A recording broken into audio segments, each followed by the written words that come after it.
Guys, I think you really like this episode. It's about what it means to conquer your dyslexia or become a dyslexic conqueror. And I said things in here I didn't think I'd say, and I got personal and all this sort of stuff. I think it makes it really, really clear about the foundations of taking responsibility of your dyslexia. I hope you enjoy. So the big question is this: how can dyslexics like us create a place, a community, a tribe where people at any stage of life can come and solve any challenge, amplify their strengths, and ultimately help them become who they were meant to be, or in other words, conquer their dyslexia? That is the question, and this show is the answer. My name's Theo Goff, and welcome to the Conquering Dyslexia podcast. What's happening, guys? I hope we're doing good today. And today I want to talk about what does it mean to become a dyslexic conqueror? What does it mean to conquer your dyslexia? And today I want to go in depth about kind of the framework behind it, and there's psychology and philosophy and how to actually do it, and what's the first steps, and what's kind of like the 30,000 foot overview of conquering dyslexia, or becoming a dyslexic conqueror. Now, first of all, before I dive into the details, I want to tell you a bit about my story, about basically how this method or how this sort of like mindset and how this strategy came about. It was basically like it's through having an experience that I seem counter to what everyone was telling me, and to counter to how everything was working. Because if you look back on my life, I'm very, very, very lucky to have the education I had. I'm very, very lucky. Yes, I was very severe, and anyone with 2 brain cells could see something was severely wrong with me when I was a child. And yes, so then I got put into a special needs school, thanks to my mum, thanks to fighting so much, fighting tooth and nail. I got a special needs school. I was actually in year 4. I got moved there, and I got moved down to year 3 because the teacher said there wasn't enough chairs in the classroom, but because my reading and stuff was so bad. So anyway, I was in this dyslexic school for 8 years. So I was in that school from year 3 all the way to year 11. In my 11th year, so from primary school and secondary school, I was in the same dyslexia school, and there was 25 full-time teachers and 50 kids. So it was quite well managed and quite well run. And I remember being in the lowest class for English all the time. Like, it would be me and maybe someone else and maybe 2-3 other people in my English classes, and I was the lowest of the low. So it's like not a lot of people. And in the first couple of years, it was just playing games. It wasn't playing games to have me enjoy it, rather than actually trying to reading, or rather than actually trying to doing any sort of literacy work. Playing games to do with literacy and that sort of stuff. And as things progressed, I remember feeling like in that school, feeling quite bored and quite like saying, "Oh, is this all there is? I want to experience the actual world. I want to do things. You want to get out there." And then I remember when I actually got out there, I left from this little school with 3 kids to a big school with 1,000 kids in. I remember feeling so excited about meeting these people and doing these new exciting things until I was in that school. Because I remember I was in that school with over 1,000 kids in. I was in my little group of basically, because I was into boxing at the time, that's how I got into a 6th form with very little grades. I was in my 6th form, and I started noticing that people in my group, I couldn't remember their names. That everyone introduced each other, everyone did that you, me, hello, me, and green things, and they're all getting along like fish in water. They were chatting, they were laughing, they were making jokes, doing all these things, and I was trying to keep up with them until I realised I don't know any of their names. They're all calling each other by name, they all have nicknames, all that. I couldn't remember their names at all, and I felt a bit scared. And I felt a bit like, oh, I don't know what to do, and then things went on. Like, for example, I would stutter, I'd be nervous, I would get lost, I wouldn't have a clue what was going on in classes, and I scaled, down to the point where I was depressed, to the point where I was coming home and crying all the time, and it was a very, very bad environment. And then from that point, I remember I made a decision for me to improve my confidence, because I thought it was impossible for me to improve my dyslexia, like, for example, improve my reading, writing, intelligence, all that. I thought it was impossible, because I thought I had the best help in education for 8 years of my life. In fact, like they had a little special needs department there, and little help, and for example, I had this, because I was doing BTEC, a lot of computer work. I had this person with me, Darren, he was an amazing guy. But basically, he was there, like, helping, spell correcting my works, a little computer work. And he was like, no, I can teach you, I can help you. I was like, look, I had the best help for this many years, and I don't want any more help. I don't want any more one-to-ones, or you can try this, or you can do this. I've been listening to it every single day, so I had enough. I was like, no, I'm not going to learn it. But I wanted to improve my confidence because I was like, this is a new problem that I'd never really had before. Yes, I had confidence problems at the start of my dyslexia school, but that was different. Now was now. So then I started watching confidence videos on YouTube, and nothing worked.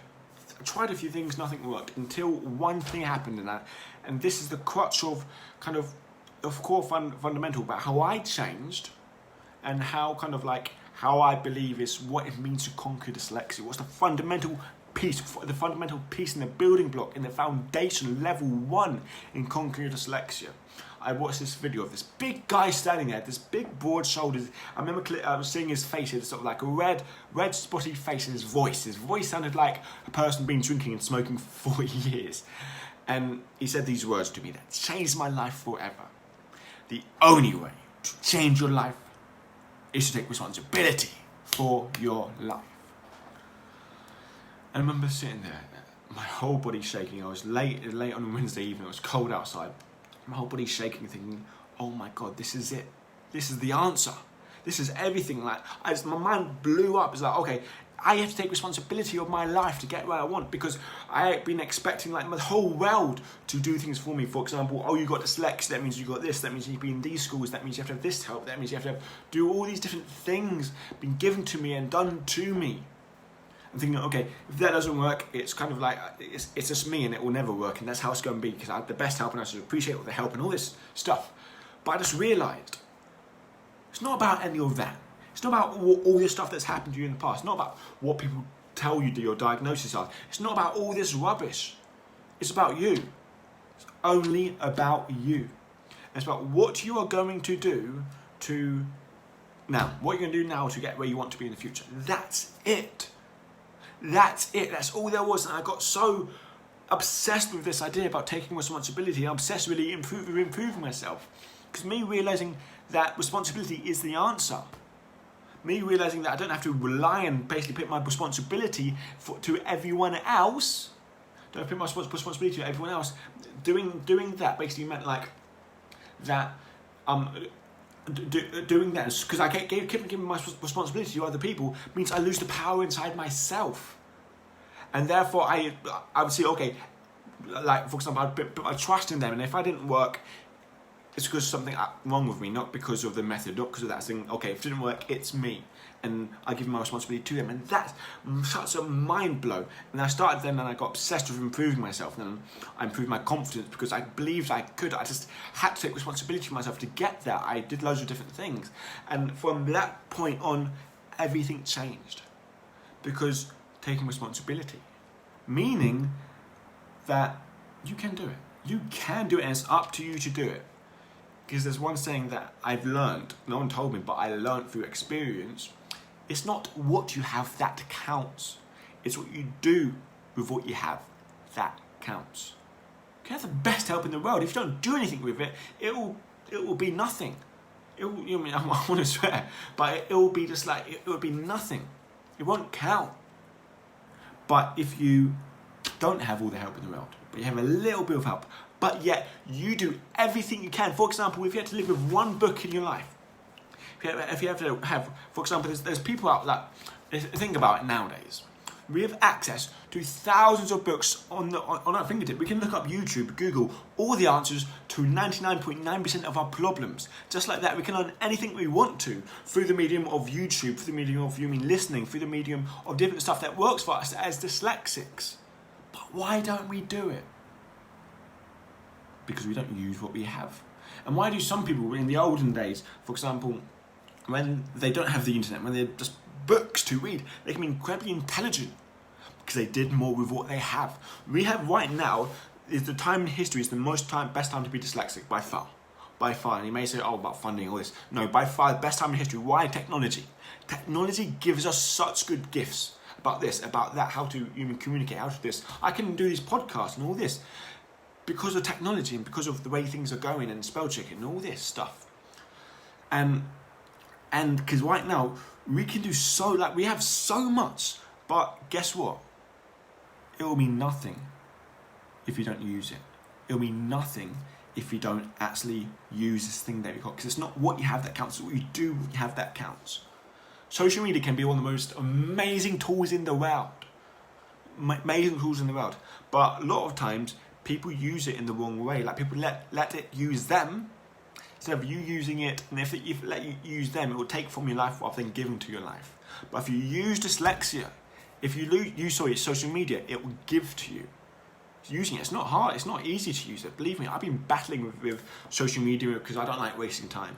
And social media is where loads of times can be wasted. Just scrolling, and it's addictive and it feels like a drug. And I've experienced that a lot. And I have to realise that it's using me at this point because I don't want to do this, but yeah, I'm doing it. Does that make sense? It's using me, but I have to learn how to use it. It's not what we have that counts, what we do, what we have that counts. Okay, it's like being having £1 billion in having like £1 billion in Japan where you can't spend pounds. You couldn't never be able to spend it. It's worthless because you don't do anything with what you have. Okay, that's a bad analogy, but that's the fundamental thing of the first building block of conquering dyslexia is taking full responsibility and also understanding this. Your life is a sum of your mind, of like how your mind works. Your life is basically created about, because our mind, I can't remember the thing, it's disorientates, basically each one of us has got our own world view of how the world works, yet we're living in the same world because of our mind.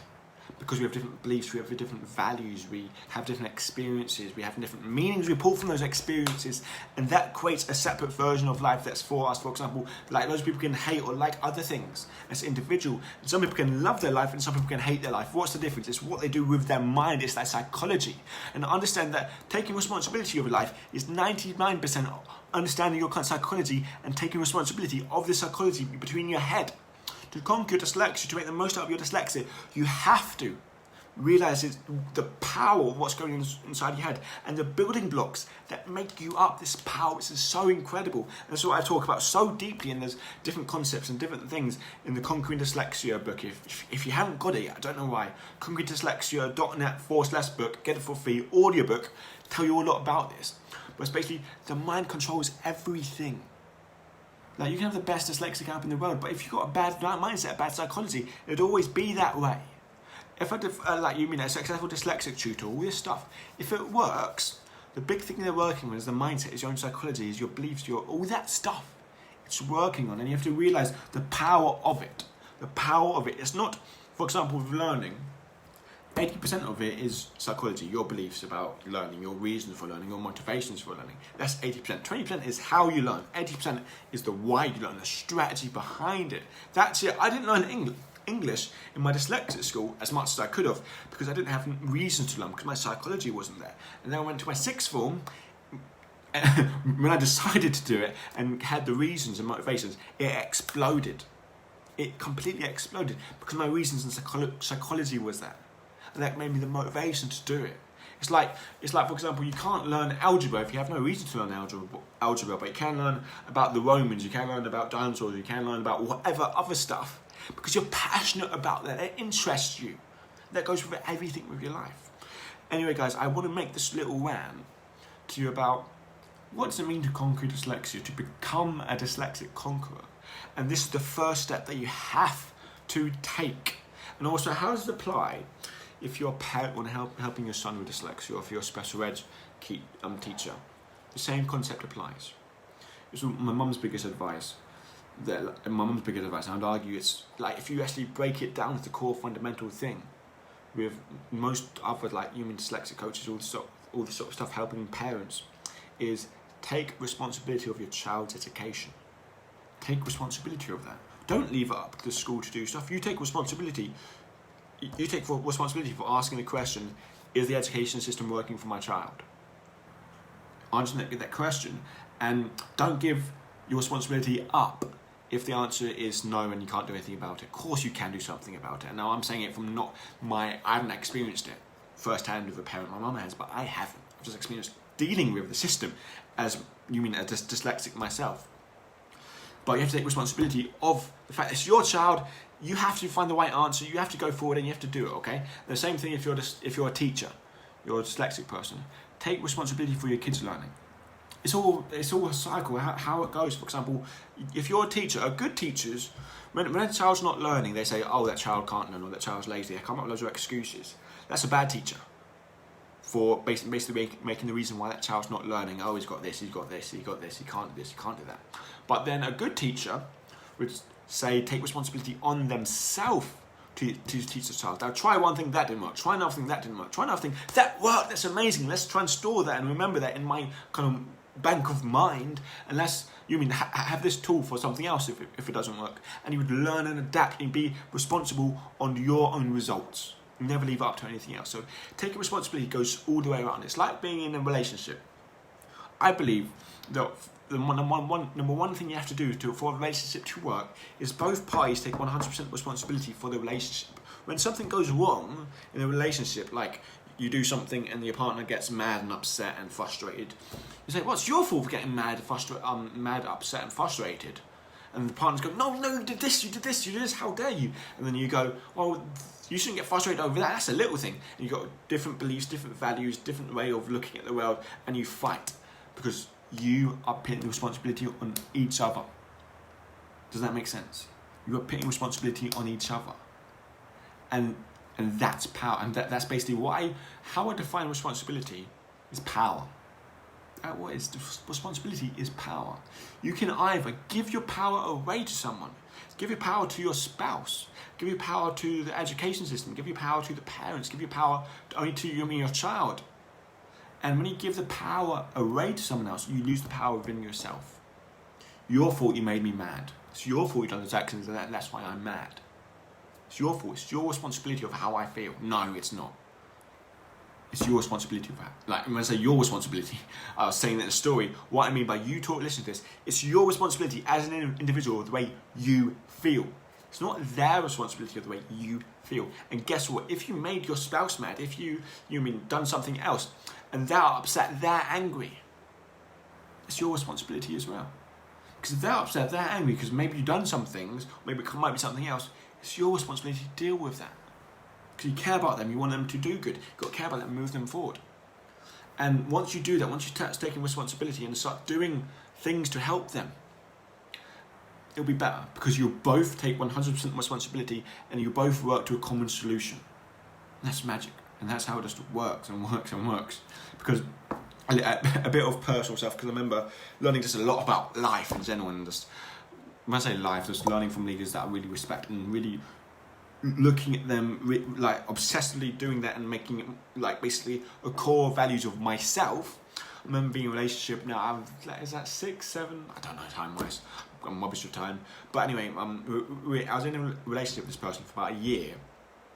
And we never had an argument. We never ever had an argument. Yes, there was temper up and down for a short space of time. But we never had an argument. You know why? We were both completely mature. Mature in terms of like growing up saying, I believe there's literally no point in fighting. That's just my thing. Like, some people love fighting. But I think there's literally no point in fighting. What's the point of fighting? It's just two people disagreeing with each other and just fighting. There's no point in properly arguing. There's debating, there's talking things out. But there's no point in fighting. And sort of like, we would have these little spurts and then we'd walk away and then think about it. And like we'd walk away and then we'd both come back, say we're sorry. Basically, you know what I mean? So we're both thinking about what we did ourselves. You know what I mean? For example, they would say, "Oh, I understand what you did. Oh, I understand why you felt this. I understand why you felt this." And then we'd reiterate how we were feeling, and then we just find the right and the wrong in it. And this makes sense.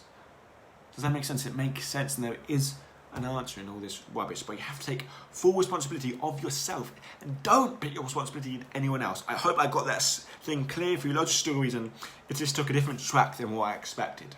Guys, take care, farewell, and bye.